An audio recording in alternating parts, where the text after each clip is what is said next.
unaware his wife was the world's most powerful CEO. The woman Forbes had put on their cover that very morning with a headline that had already been shared 600,000 times. Her husband sat at the head of the dinner table, his girlfriend in the chair that used to be Sophie's, and nodded at his mother to go ahead and bring out the divorce papers. His mother stood up. She threw the folder across the white linen tablecloth so hard the wine glasses shook. Then she started clapping. Slow, looking straight at Sophie. His father leaned back and said it like a fact. "You are nothing. You have always been nothing." The girlfriend, red dress, fresh highlights, sitting in Sophie's chair like she had been there for years, laughed. Not a small laugh, a real one. Sophie sat at the end of that table, hands folded in her lap, back straight, saying absolutely nothing. And then her phone lit up on the table. Right there, in front of all of them, the screen said, "The White House, calling." Nobody moved. Nobody breathed. This is not just a story about a woman who was called nothing. This is a story about what happens when the people who spent years making you small find out, all at once, at the same table, with nowhere to run, exactly who they were sitting across from the whole time. If you felt something just now, you are in the right place. Hit that like button. Subscribe to CH Story right now. Drop a comment and tell me where you are watching from. I want to know this is reaching you. Because what happens after that phone rings, what Sophie does with the silence she has been keeping for 8 years, is one of the most powerful things you are ever going to hear. Stay with me. To understand how Sophie Reed built a $62 billion company while her mother-in-law called her useless, we have to go back to the very beginning. Not to that dinner table. Not yet. Let's go back to where Sophie started, and why she never stopped. Sophie Reed grew up in a small house in Knoxville, Tennessee. Not a rich house. Not a poor house. The kind of house where there was always enough food, enough heat in the winter, enough light to read by at night, but not much extra. The kind of house where you learned that things did not come without work, and work did not come without purpose, and purpose was something you had to find for yourself. Her father, Thomas Reed, was an accountant, not a Wall Street accountant. A small-town accountant who helped local businesses keep their books straight and their taxes clean and their numbers honest. He worked out of a small office on Market Street with 2 filing cabinets and a plant on the windowsill that he watered every Monday morning whether it needed it or not. He was not a famous man. He was not a powerful man in any way the world usually counts power. But he was the most precise thinker Sophie had ever known. He could look at a column of numbers and see the story inside them, not just what they said, what they meant, where the money was going and why, where the gaps were, where something small was becoming something big before anyone else had noticed. Sophie had inherited this completely. From the time she was 8 years old, she would sit at his desk on Saturday mornings, and he would show her the books of a small bakery or a hardware store or a family restaurant, and he would say, "What do you see, Sophie? Look carefully. What do you see?" And she would look, and she would find it, the number that was slightly off, the cost that had crept up over 3 months, the revenue line that should have been growing but wasn't. "Good," he would say. Just that. Good. And then he would show her what it meant. She was 12 when she understood that this was a gift. She was 16 when she understood that most people did not have it. She was 22 when she understood exactly what she was going to do with it. Her mother, Carol Reed, was a nurse. She worked long shift for the hospital and came home tired and made dinner anyway and asked Sophie about her day with genuine attention even when she was exhausted. She had a way of listening, completely still, completely focused, that made you feel like what you were saying was the most important thing happening in the world at that moment. Sophie had inherited that too. Between her father's precision and her mother's attention, Sophie Reed had been given everything she needed. She just had to build the rest herself. Thomas Reed died when Sophie was 24. A stroke. Sudden. Final. No warning. He was at his desk on a Tuesday morning, and then he was not anywhere anymore and the world was completely different. Sophie drove the 6 hours from Nashville, where she was working her second job out of college, doing supply chain analysis for a mid-sized logistics company, and she sat in her mother's kitchen and could not eat and could not sleep and could not stop hearing his voice in her head. "What do you see, Sophie? Look carefully. What do you see?" He had left her his savings, $8,000 to $7,000, 30 years of careful, disciplined saving from a small-town accountant salary. Carol pressed the check into her hands at the kitchen table a week after the funeral. "He wanted you to have it, Carol said. He said, he made me promise to tell you exactly what he said. She paused. He said, tell Sophie this is not for playing it safe. This is for the thing she's been too afraid to start. Sophie held the check for a long time. She was not afraid anymore. She started Read Analytics 6 months later, out of a rented desk in a shared workspace in Nashville. One desk, one laptop, one notebook, the good kind, with thick paper, full of ideas she had been writing down for 2 years, late at night, after her regular job, ideas she had never shown anyone because they weren't ready yet. Now they were ready. The idea was this: medium-sized companies, not the giants, not the tiny ones. The ones in the middle were hemorrhaging money from their supply chains, and they didn't know it. They didn't have the tools to see it. The expensive enterprise software was built for companies 10 times their size. The cheap tools weren't powerful enough. There was a gap. Sophie was going to fill it. She called 2 people. First was Angela Torres, who had been her closest friend since their first job out of college, who was the sharpest and most relentlessly organized person Sophie had ever met, and who said yes before Sophie finished the sentence. Second was Marcus Webb, a data engineer from Memphis who had been sending Sophie articles about supply chain analytics for 2 years because they had met at a conference and he recognized in her the same thing she recognized in him, someone who saw the same gap and was thinking about how to close it. Marcus drove to Nashville on a Saturday and sat across from Sophie at a coffee shop for 3 hours, and at the end of it said, I'm in. When do we start? They started on a Monday. The 3 of them worked out of Sophie's rented desk at first. Then they took a small office above a dry cleaner on Charlotte Avenue. It smelled like pressed fabric, and it was hot in the summer, and the stairs were steep, and they loved it. They worked 18-hour days. They ate bad takeout from the Thai place across the street. They celebrated wins with a specific brand of sparkling water that Marcus had decided was the official celebration drink, and no one had argued with because Marcus was very certain about small things, and it was easier to agree. They did not tell many people what they were building. This was Sophie's choice. Her father's precision and her mother's attention had taught her one thing above all. You do not show people the blueprint. You show them the building. Because people who see blueprints find problems. People who see buildings understand. She was building. She was not ready to show anyone yet. By year 2, Read Analytics had its first 8 clients. Small companies, all of them. But real problems, real solutions, real money-changing hands. By year 3, they had grown to 30 clients and 18 employees.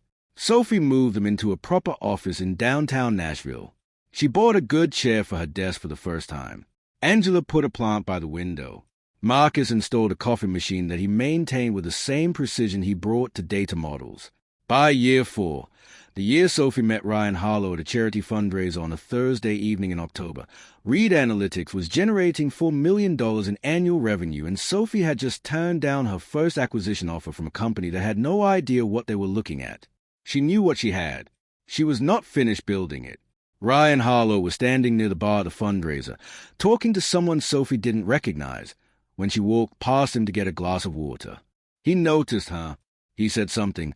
She didn't catch it at first, and she toned, and he said it again. I'm sorry, do you know what this organization actually does? I've been reading the brochure for 10 minutes, and I still can't figure it out. She laughed. She took the brochure. She explained it to him in 4 sentences. He listened the way her mother listened, completely still, completely focused. How did you do that? He said. I've been staring at that thing for 10 minutes. I see the shape of things quickly, she said. What does that mean? It means I'm good at finding what matters in a lot of information. He smiled. What do you do? She told him. He asked follow-up questions, real ones. She answered them. They talked for 4 to 5 minutes, and she forgot there was anyone else in the room. He brought her a glass of water without being asked, because hers was empty and he had noticed. She thought about that on the drive home. Small things tell you everything. They dated for a year. He proposed on a Sunday morning over coffee, not a special occasion, just a regular Sunday. And she said yes because she loved him and because she believed, the way everyone believes before experience teaches them otherwise, that love plus honesty plus time builds something solid. She would learn. The wedding was in Brentwood, just outside Nashville. Small and warm. Sophie sighed. Angela, who organized everything perfectly and cried anyway. Marcus, who did not cry but shook Ryan's hand for a very long time. Carol Reed in the front row in a blue dress she had bought for the occasion, and Sophie's college roommate Dana, who flew in from Seattle and stayed a week. Ryan sighed. His parents, Frank and Diane Harlow, his older brother Brett, who was perfectly fine, a friend from business school named Connor who gave a toast that was mostly about Ryan and very funny, and a woman named Patricia who was Diane's closest friend and who assessed Sophie with a specific quiet attention of someone who has already formed an opinion and is looking for evidence to support it. Sophie noticed Patricia noticing her. She smiled at Patricia across the room. Patricia smiled back. Sophie understood, in that moment, that she and Patricia were going to have a complicated relationship. She was right. The first year of the marriage was good. Ryan was kind that year. He texted during the day just to check in. He learned how Sophie took her coffee, oat milk, 1 sugar, and made it for her without being asked. He told her, regularly and without prompting, that she was brilliant. He meant it. That year, he meant it. Then the second year began. It was not one thing. It was never one thing with these situations. It was a series of small things, each one barely visible by itself, that accumulated over time the way water accumulates in a basement, slowly, silently, until one day you walk in and realize the damage has been done. Diane Harlow started visiting on Sunday afternoons. She came with food, always generous, always making Sophie feel that the food she made herself was not quite right. She came with opinions wrapped in concern, the way expensive gifts are wrapped beautifully, so you almost don't notice what's inside. Sophie worked so hard, Diane said one Sunday, to no one in particular, stirring her tea. I just wonder sometimes if Ryan is getting enough. You know, home, stability. Ryan was on the couch. He did not respond. Sophie said, "More tea, Diane." The third Sunday visit, Diane said, "Your business is doing well?" Ryan mentioned something about, "I didn't quite follow it." "Very well," Sophie said. "We just signed our largest client."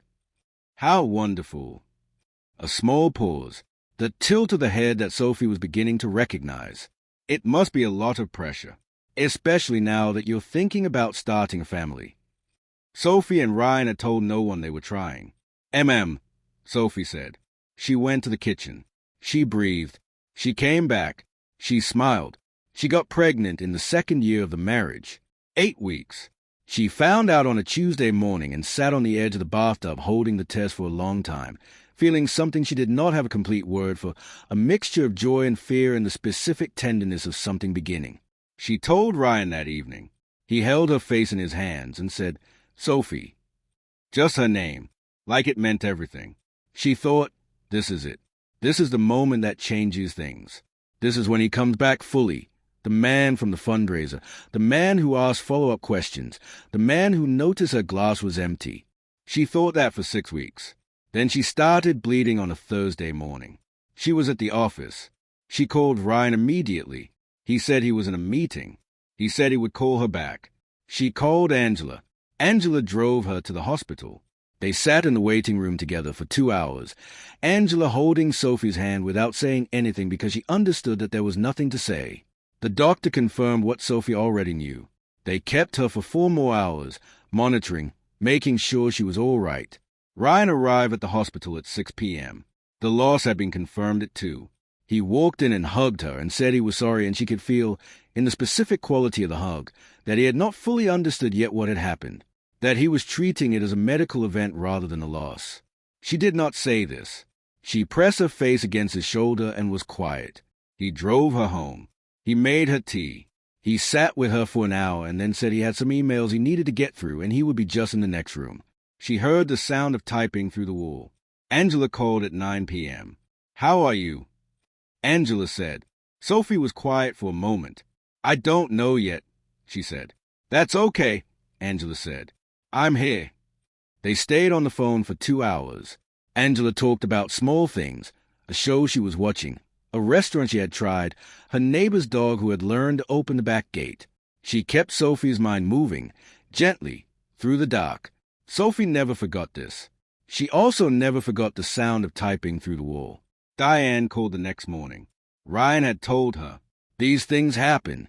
Diane said, her voice kind and careful and completely insufficient. "The body knows. It wasn't meant to be." Sophie held the phone and said nothing. "You should rest," Diane said. "Take care of Ryan. He's sensitive. You know, he takes things hard." Sophie thought about the typing through the wall. "Thank you for calling, Diane," she said. She hung up. She sat for a long moment in the kitchen of the house that had felt less and less like Hayes every month. Then she opened her laptop. She went back to work, because the work was real. The work was hers. The work did not disappear when she was in pain. And her father's voice was very clear in her head that morning. "What do you see, Sophie? Look carefully. What do you see?" She saw everything she was going to build. She started building faster. The money conversation happened 3 months after the loss. Ryan sat across from her at the kitchen table one evening with their bank statements in front of him. He had always managed a joint account. This had been his preference, and said, "I think we should talk about the business expenses." Sophie set down her fork. "What about them?" "You're investing a lot back into the company. I just wonder if the timing is right. We're trying to start a family. We should be building stability." "The company is building stability," Sophie said. "The company is how we have what we have." "I know," he said. Maybe pull back a little. Be present more." Sophie looked at him. She thought about the typing through the wall. "I am present," she said quietly. "I am very present." He did not answer. She cleared the dishes. She did not bring it up again. But something shifted that night. Something she could feel but not yet name. Like a door closing very slowly, so slowly you almost don't hear the click until it is done. She called Marcus the next morning. "I need you to move more of the company's financials through the corporate accounts," she said. "I'm going to start separating the personal and business money more clearly." Marcus asked no questions. He understood. He was done by end of day. Cassandra appeared in year 4. Sophie did not know her name for the first 3 months. She knew she existed. She knew because Ryan's phone had developed new habits. Face down on tables, silence in rooms, always just slightly out of reach. She knew because he started wearing cologne she had not bought him. She knew because of a receipt she found in the pocket of his jacket while taking it to the dry cleaner. A dinner for 2 at a restaurant she had never been to on a Tuesday when he had told her he was working late. She held the receipt for a moment. She set it on the counter. She took the jacket to the dry cleaner. She came home and made dinner. She did not say anything yet, because she was not ready yet. Because readiness matters, in business and in everything else. You do not act before you are ready. You watch, and you wait, and you make sure you have what you need, and then you move. She was not ready. She kept building. Reed Analytics had just crossed $20 million in annual revenue. She had a team of 8 to 4 people. She had signed 2 enterprise-level clients that were the largest accounts the company had ever had. She had also, quietly, in a meeting she had not mentioned to Ryan, completed the first stage of negotiations for the acquisition that was going to change everything. A company called Meridian Systems. Based in Atlanta, they had built a technology platform for real-time supply chain monitoring that was, in Sophie's assessment, the most important piece of technology in her industry that no one was paying attention to yet. She had been paying attention for 2 years. She was ready to move.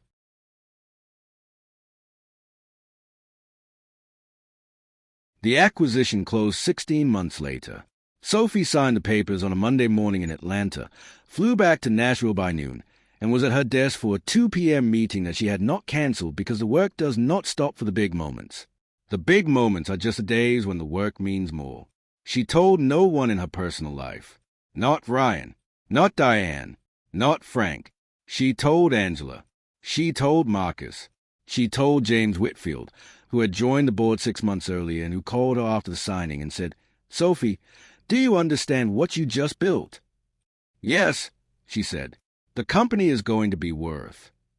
"I know what it's going to be worth, James," she said. "Let's make sure we deserve it." She renamed the company. Reed Analytics became Callaway Group, her mother's maiden name, the one she had always planned to use when the company became what she had always known it was going to become. Carol cried when Sophie told her. Sophie drove to Knoxville the weekend after the acquisition closed, sat at her mother's kitchen table, and told her everything. The numbers, The technology, the plan, everything. Carol listened the way she always listened, completely still, completely focused. When Sophie was done, Carol reached across the table and took her hands. "Your father would have understood every single word of that," she said, "and he would have said one thing." Sophie knew what she was going to say. "Good," they said together. Just that. Good. Diane found out that the company had grown. Not the real numbers. She never knew the real numbers. But she knew Sophie was successful in some increased way because Ryan mentioned it once, casually, and the way he mentioned it. She's doing well. The company is bigger now. Told Diane everything she needed to know about how Ryan related to Sophie's work. Not with pride. Not with detail. With a vague, slightly uncomfortable acknowledgement of someone describing a thing they don't fully understand. Diane's response was immediate and characteristic. She came for Sunday visit that week and said, "I hope all this success isn't going to Sophie's head. Ryan needs a partner, not a competitor." Ryan was in the other room. He did not respond. Sophie poured the tea. Frank Harlow said it differently. Frank was louder than Diane, less careful with the wrapping. He came to a family dinner in the fall and said, across the table, to the group, "Ryan's a real businessman in this family. Sophie's got a little tech thing, but Ryan's the one doing serious work." Connor, Ryan's friend from business school who had come to the dinner, looked at Sophie with a quick, uncomfortable glance that said he knew this was wrong and did not know what to do about it. Sophie looked at Frank. She smiled. She passed the bread. And she thought, the building is coming. Just keep building. She found out Cassandra's name in the spring. She was in the kitchen early one morning, making coffee, Ryan's phone on the counter between them as they both got ready for wake. The phone buzzed. The name came up on the screen.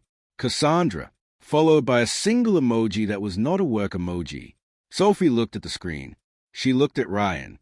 He picked up the phone quickly. Said nothing. She handed him his coffee. She went to wake. That evening she called Ruth Blackwell, the best family attorney in Nashville, a woman who did not lose, and said, "I am going to need you at some point. I don't know when yet, but I want you to know who I am before I do." Ruth said, "I've read about Callaway Group.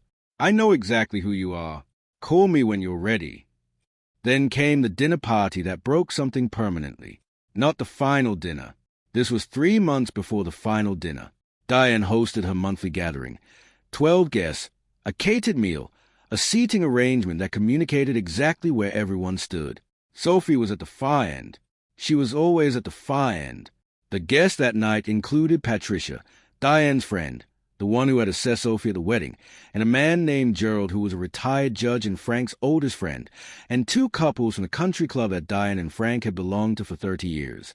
The conversation moved the way it always moved at Diane's dinners: money, real estate, someone's child's impressive job, someone else's child's less impressive situation handled with a kind of careful sympathy that was really just a different kind of display. Then Patricia said, to the table, in her pleasant carrying voice, "Ryan, I saw you and your friend at Deacon's last Tuesday. That lovely girl in the green dress. Who was that?" The table went quiet in a very specific way. Ryan said, "Colleague, work thing." Diane smoothed the moment expertly, changed the subject, moved the conversation on. But Sophie had seen Ryan's face in the 2 seconds before he answered, and she had seen Diane's face in the 2 seconds before she changed the subject. Diane had known. Diane had always known. And she had said nothing. She had done nothing. She had sat at her Sunday visits and talked about Sophie's inadequacies and her need to be more present and her failure to support Ryan properly, while knowing what Ryan was doing and choosing deliberately to look the other way. Sophie sat at the far end of the table and felt something settle inside her. Not anger, not sadness. Something more final than either of those. Clarity. Complete, cold, permanent clarity. She drove home that night and called Ruth. "I'm ready," she said. "Tell me when." Ruth said.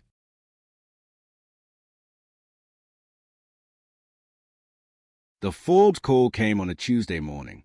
Sophie was at her desk at 6 a.m., always at her desk at 6 a.m., when James Whitfield called. "The board vote is confirmed," he said. 7-0. The announcement goes out at 9 a.m. She knew what it meant. She had known for weeks. The numbers were real. The acquisition was complete. The integration was working. The revenue was there. The technology was everything she had believed it would be when she was watching everyone else ignore it 2 years ago. "Thank you, James," she said. "Sophie, you are about to be on the cover of every financial publication in the world. I know. You're going to be the most powerful." "James. Calm. Clear. I know. Let's do it right." The announcement went live at 9 a.m. She read the first 3 stories. Then she put her phone face down. She had a company to run. At noon, Diane called Ryan to confirm the dinner. Sophie's assistant forwarded her the message thread that Ryan had accidentally included her number on. She read it. "Ryan, tonight. Bring the papers. It's time. Mom." Sophie set her phone down. She called Ruth. "Tonight," she said. "I'll be ready for the morning," Ruth said. Sophie looked out the window at Nashville below. The Cumberland River in the distance. The city her father had driven her through once when she was 12, on the way to a conference he was attending, letting her sit in the passenger seat and look at everything. "What do you see, Sophie?" "Everything, Daddy. I see everything." She went back to work. The dinner. They arrived at 7. Frank and Diane, dressed like it was an occasion. Connor, Ryan's friend, there for reasons Sophie understood were about having a witness. Patricia and Cassandra, in the red dress, in Sophie's chair. Sophie had made the food. Of course she had made the food. This was also a choice, quiet, deliberate. She made the food because she had always made the food. Because changing that tonight would have told them something she was not ready to tell them yet. She made roasted chicken and twice-baked potatoes and a salad with a good vinaigrette. No one thanked her. Diane looked at the food and said, "It's better than last time." Connor looked at his plate. Cassandra didn't look at Sophie at all. Ryan sat at the head of the table. Sophie sat at the far end. The usual arrangement. The permanent arrangement that Sophie had never fought because fighting arrangements was not how she operated. She operated by changing what was underneath. The conversation was what it always was. Frank talked about his investments. Diane talked about the country club. Cassandra talked very little and positioned herself very carefully, close to Ryan, easy in her chair, like she had already decided the outcome of this evening. Then Diane stood up. She picked up the folder that had been sitting by her chair all evening. She looked at Sophie, and she threw it across the table. The wine glasses shook. The water in the pitcher sloshed. Diane started clapping. Slow, deliberate, her eyes fixed on Sophie's face. Frank leaned back. "You are nothing," he said. "Like a fact. Like the weather.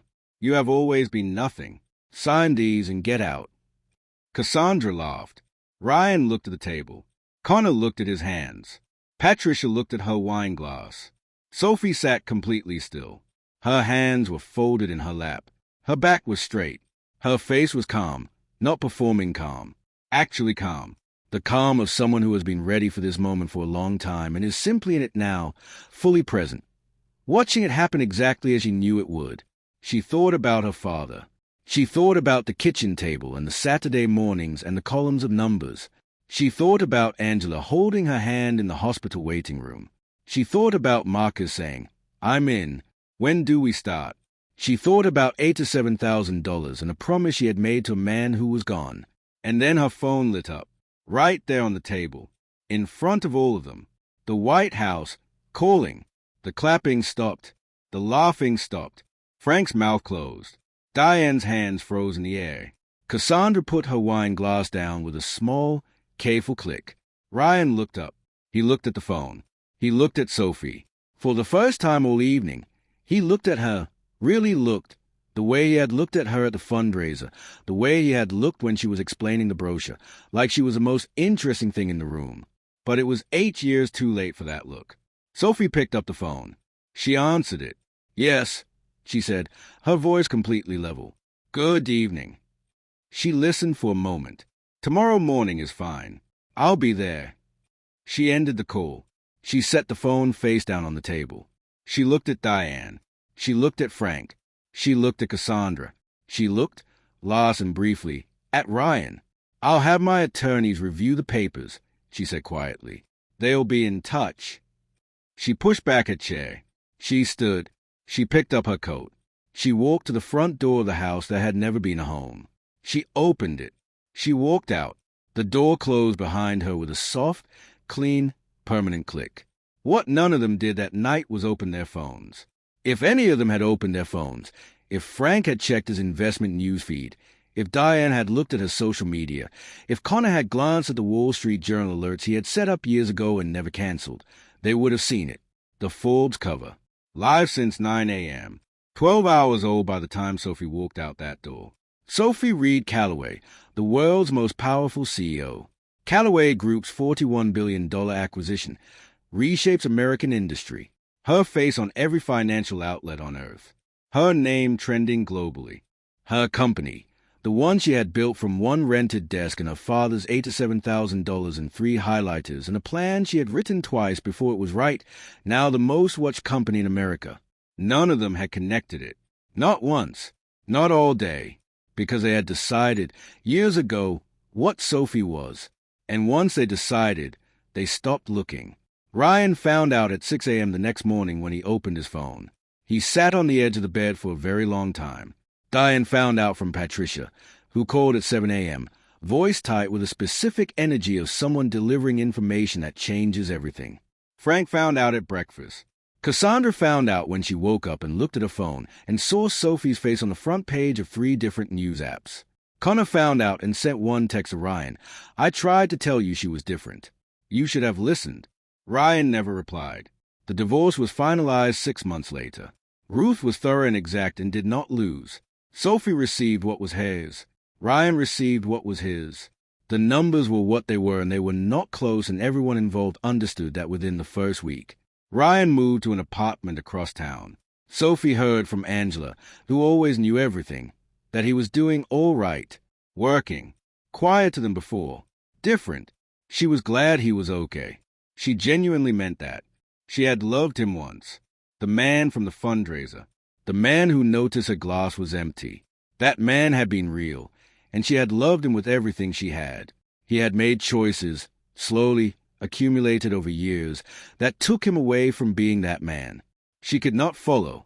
She wished him well. Diane and Frank were very quiet after the filing. Not silent.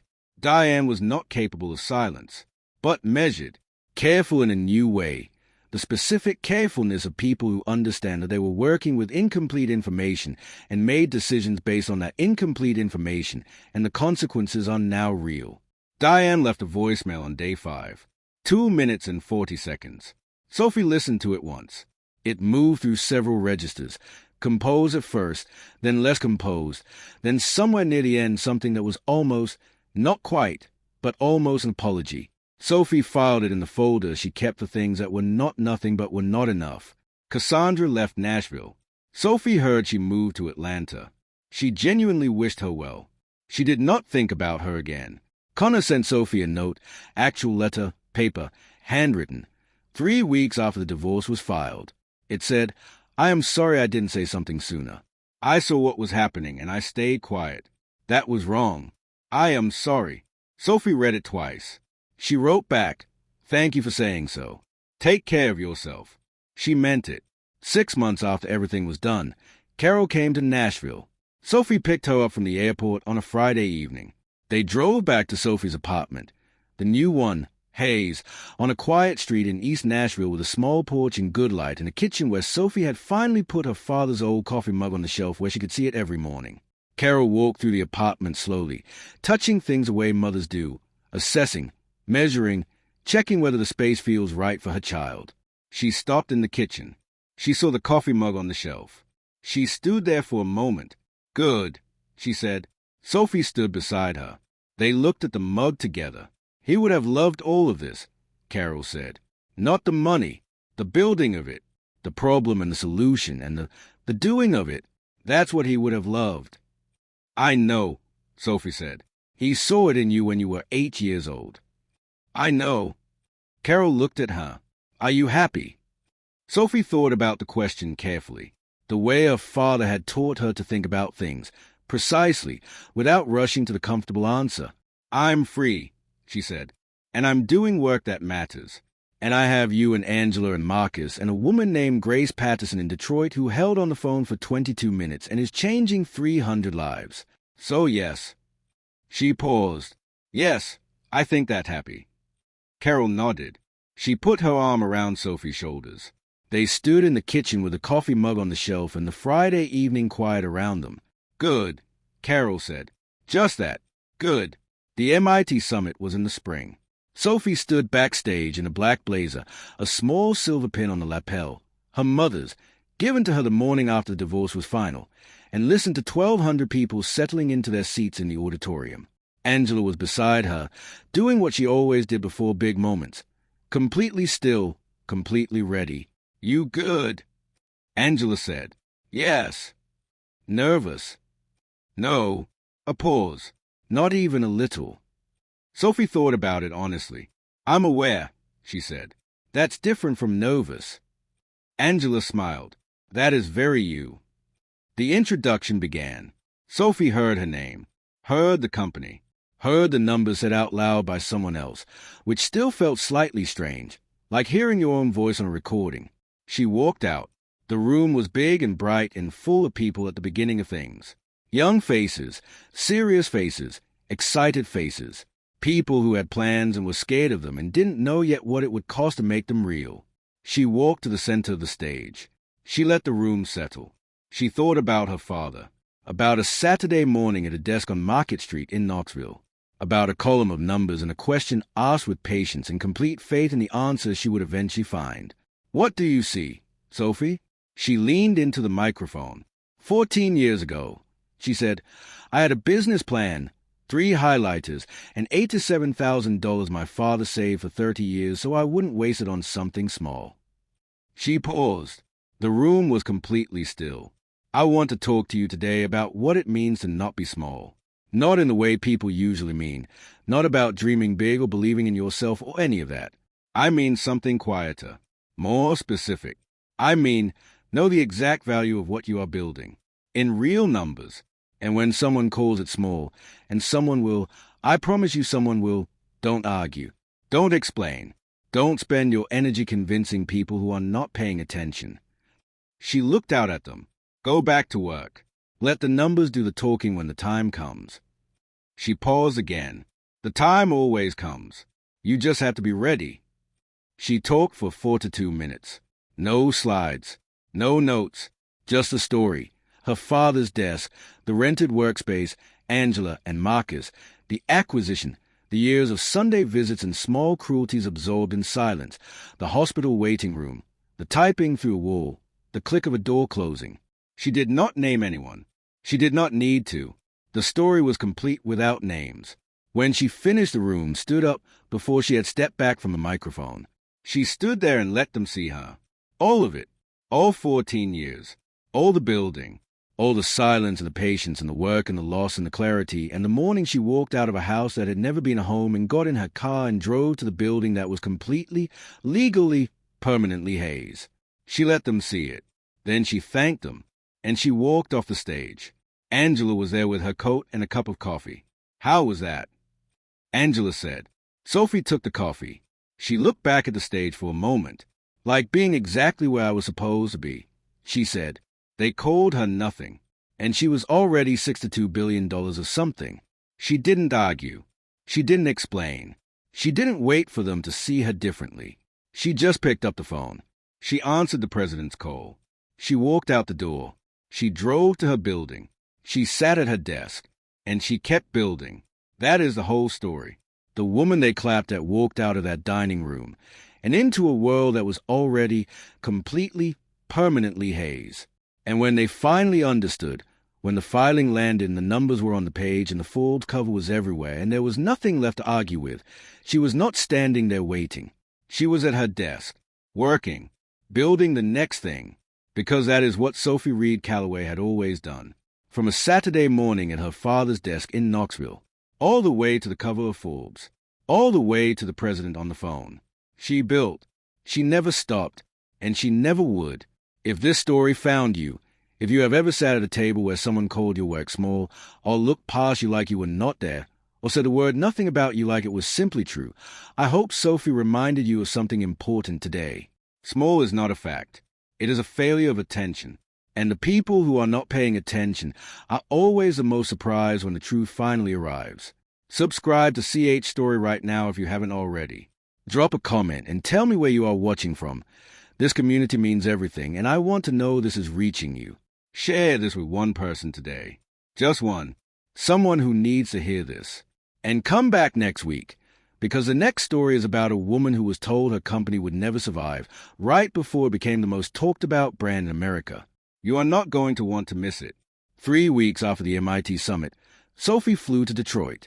Grace Patterson met her at the airport. Grace was exactly what Sophie had expected from the 22-minute phone call. Direct, warm, the kind of person who tells you the truth without making it complicated. Her handshake meant something. She looked at you like she was paying full attention, not the performed attention of someone waiting for their turn to speak, but actual attention. They drove to the training center on the east side of the city, a clean, modest building with good light and straight chairs and the serious, focused energy of a place where real work were happening. Inside, 26 women were in a morning session. Supply chain management basics, logistics software, inventory systems, the entry points into work that paid real wages of the companies that Callaway Group served. Sophie stood in the back and watched. One woman, maybe 32, maybe 35, with a careful, deliberate way of moving through problems, got stuck on a simulation exercise. She stopped. She went back to the beginning, step by step, from the start until she found the place where she had gone wrong. She fixed it. She moved forward. Sophie watched her and thought about a Saturday morning in Knoxville, about a patient man in a column of numbers and a question asked with complete faith. She did not introduce herself to the room. She stood in the back for 40 minutes, and then she and Grace walked outside and sat on the front steps in the April sun. "This is real," Sophie said.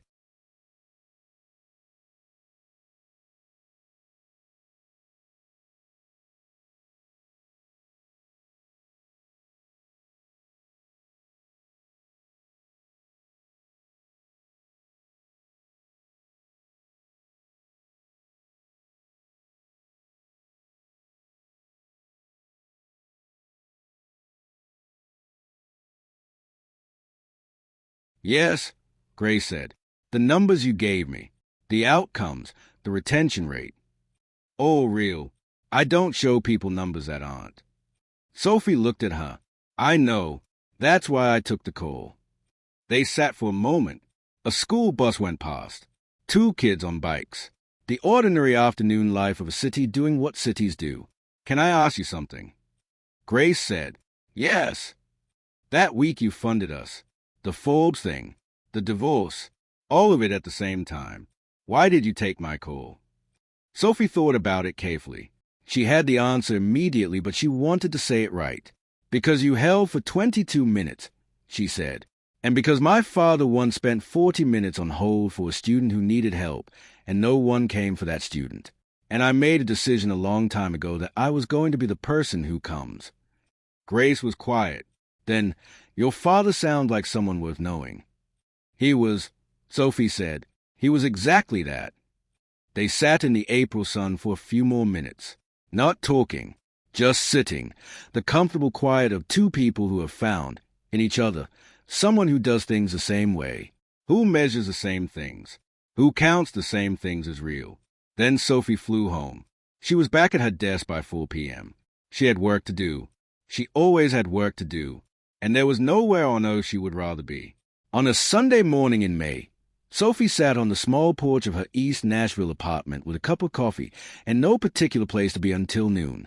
The street was quiet. A neighbor was walking a dog. 2 birds were doing something complicated in the tree at the corner.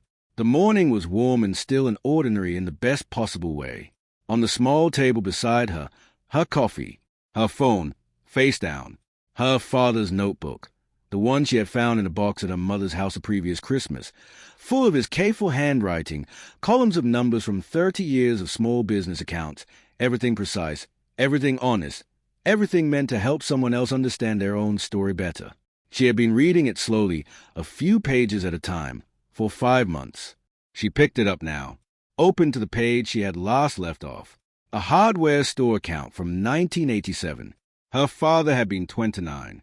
The numbers were clear and clean, and she could see, in the margins, his notes to himself, small questions, observations, the way he was always looking for what the numbers were really saying underneath what they appeared to say. She ran her finger along the margin notes.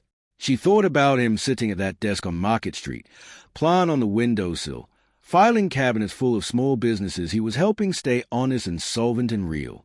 She thought about the $8,000 to $7,000. She thought about what he had said, through her mother's voice, at the kitchen table the week after the funeral. This is not for playing it safe. This is for the thing she's been too afraid to start. She had not been afraid. She had been ready. She was still ready. She closed the notebook. She picked up her coffee. She looked at the quiet street and the neighbor's dog and the birds in the tree. She thought about Grace Patterson's 26 women learning logistics software in a building with good light. She thought about Angela, who was probably already at her desk even though it was Sunday, because that was who Angela was, and it was one of the reasons Sophie loved her completely. She thought about Marcus, who was probably on a run, because Marcus ran on Sunday mornings and ate instant noodles for lunch and had strong opinions about sparkling water and had bet his whole career on a woman with a plan and 3 highlighters and never once acted like it was a risk. She thought about Connor's letter. She thought about Ryan in his car in the parking garage for 4 to 5 minutes. She thought about a door closing with a soft, clean click, and then she stopped thinking about any of that, because there was work coming. Good work. A new problem she had been circling for 3 months that was starting to take shape, a gap in agricultural supply chain data that she could see and that no one else was looking at yet. She could see it, clear and real and full of possibility. The building was about to begin again. She stood up. She took her coffee inside. She opened her laptop. She started her Sunday. One more thing happened that month. A small thing. The kind that doesn't change balance sheets or make headlines, but that Sophie remembered longer than most things that did. She was walking from her office building to a coffee shop 2 blocks away on a Wednesday morning, coat on, thinking about the agricultural data problem, the outline of something forming in her mind, when she passed a man sitting on a bench outside the public library. He was maybe 65. He had a notebook open on his knee, and he was writing in it with a very deliberate, careful hand, pausing every few lines to look at what he had written. She almost walked past. Then she stopped. She looked at the notebook, at the deliberate hand, at the way he paused to look, not to rest, but to assess, to check whether what he had written was right. Her father had looked at things exactly that way. She stood there for a moment. The man looked up. He smiled, the mild, unguarded smile of someone who is not expecting anything from a stranger, but is not opposed to the moment either. Sophie smiled back. "What are you working on?" she said. She didn't know why she asked. She just asked. "Accounts," he said. "I do books for some small businesses. 40 years I've been doing it. Never got tired of it." Sophie stood very still. "Why not?" she said. He thought about it. The same deliberate pause before answering that her father had had. "Because every set of numbers is a story," he said, "and every story is different, and you never know, when you start, what you're going to find." Sophie looked at him for a moment. "Thank you," she said. He looked mildly surprised. "For what?" "For that," she said. She walked on. She was at her desk in 12 minutes. She opened her laptop. She pulled up the agricultural data file. She started looking. She found it. The gap, the story, the thing that was there if you knew how to look, in 4 to 7 minutes. She called Angela. "Come look at this," she said. Angela came. She looked. She was quiet for a moment. "Sophie," she said, "I know. This is another one." "Yes." "You want to build it?" "Yes." Angela nodded. She pulled a chair up to the desk. "Okay," she said. "Let's look at it carefully." They looked at it carefully, the way her father had taught her, the way that had never, in 14 years, failed to show her what was really there. "What do you see, Sophie?" "Everything. Daddy, everything."